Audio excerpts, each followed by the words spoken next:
Retrouvons maintenant l'équipe vétérinaire du Canet. Cette semaine, nous passons à la loupe des races de chiens dont il est préférable de connaître les spécificités santé. Problèmes respiratoires, problèmes articulaires, tous ne sont pas égaux. Viens, Loulou, viens. Pour commencer, le berger australien. Alors, comment ça va? Le docteur connaît bien cette race. Iron est le chien de sa sœur. Et comment va mon troisième petit-neveu? Oh bah oui, toujours aussi calme, hein. C'est un membre à part entière de la famille. On l'a choisi ensemble parce qu'il cherchait une race de chien qui était sympa, facile, pas trop gros mais pas non plus un petit chien. C'est exactement ce qu'on retrouve chez le berger australien. Maintenant, il faut savoir, comme toute race, qu'il y a des avantages et des inconvénients. Et chez le berger australien, le principal inconvénient réside dans le fait qu'il est doté d'une mutation sur un gène qui peut le rendre excessivement sensible à certains médicaments. Donc moi, j'ai toujours avec moi dans son carnet de santé une liste des produits qui sont autorisés pour cette race et la liste complètement des contre-indiqués. En fait, ce qui se passe, le sang, lorsqu'il passe dans notre cerveau, est filtré. Et il y a énormément de molécules qui ne passeront pas, qui resteront dans le flux sanguin, mais qui ne passeront pas dans notre cerveau. Chez le berger australien et chez les collés apparentés qui ont une déficience dans un gène, ces médicaments vont pouvoir passer et vont en plus s'accumuler. Ils vont devenir toxiques et on va avoir des troubles neurologiques qui pourront même potentiellement aller jusqu'à la mort. Il est donc vital de savoir si le gène MDR1 a muté ou non. La solution, le dépistage dès son plus jeune âge. Autre race à la mode, le bulldog français. Voici Messi. Même nom que le joueur de foot et même maillot du Barça. Il s'essouffle très très vite. Il faut faire attention et sport régulier chaque jour, mais petit à petit, quoi. Le bulldog français, c'est le le numéro 1 des complications. Il y a un trio de problèmes respiratoires, neurologiques et cutanés. De par leur faciès, quand on regarde Messi, on se rend bien compte, ses narines sont refermées, ce qui empêche le passage de l'air. Son voile du palais a été donc décalé vers l'arrière. Il va avoir tendance à boucher l'entrée des voies respiratoires. Tu veux vraiment faire un foot? Il est bon, hein? Je pense qu'il faut lui faire une pause, hein. Ça suffit.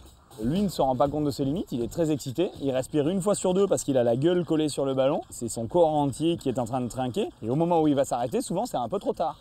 Donc il faut vraiment être surveillé en permanence, et c'est par exemple typiquement le type de chien qu'on ne laissera pas seul avec un ballon. La maîtresse de Messi est consciente des risques. Son premier bulldog français est décédé très jeune. Tout se passait très bien et du jour au lendemain, il m'a fait une crise cardiaque et on ne sait pas pourquoi. Et il est décédé. Il avait 3 ans.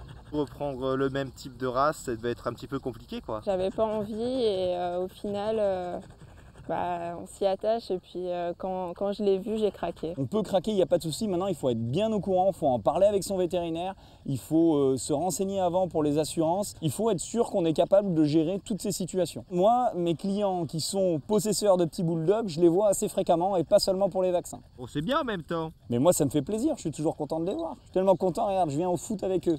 Messi, et un petit chou. Alors, je vais essayer de faire une passe. Ah. Je vous fais une passe.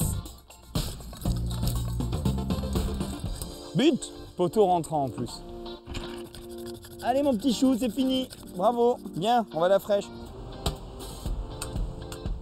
Bonjour. Ça va? Ça va et vous? Très bien. Allez, en piste avec Iron. Je vous en prie. Un autre Iron a quelques soucis d'articulation. Seulement 1 an et demi et déjà 2 opérations. 1, 2, 3. C'est bien, Iron. Alors, ses coudes un petit peu, qu'est-ce que ça donne depuis son intervention? À l'âge de 5 mois, j'ai remarqué qu'il boitait un petit peu. On est un petit peu stressés, nous, hein. Donc je l'ai amené, on a fait une radio. On n'a rien trouvé sur la radio. Et après, on a fait un scanner. Et sur le scanner, on a découvert qu'il était dysplasique des 2 coudes. Iron, la croissance, il en a un mauvais souvenir. En fait, la dysplasie, c'est une pathologie qui atteint les grands chiens qui ont un fort potentiel de croissance. C'est une pathologie qui peut toucher la hanche, qui peut toucher le coude. Normalement, le fémur vient s'insérer ici dans l'os du bassin et les mouvements qui sont permis sont ceux-là. Ce qui se passe lors de dysplasie, c'est que la couverture du bassin sur le fémur est plus faible. Et lorsqu'il y a des efforts, on comprend aisément que si la couverture est plus faible, le fémur va sortir et la lange va pouvoir potentiellement se luxer. Alors ça, c'est un cas extrême. Cependant, quand il va avoir tendance à sortir, il va pousser vers une dégénérescence précoce de l'articulation qui conduit à de l'arthrose. Il est important de détecter très tôt le risque de dysplasie.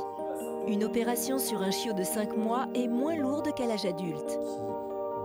La pratique régulière de sport aide également à protéger les articulations. Déjà la natation, c'est le meilleur pour qu'il se muscle. Puis de la marche, le faire un peu courir, mais surtout la natation. Après les problèmes articulaires des grands chiens, gros plan sur le plus petit d'entre tous, le chihuahua.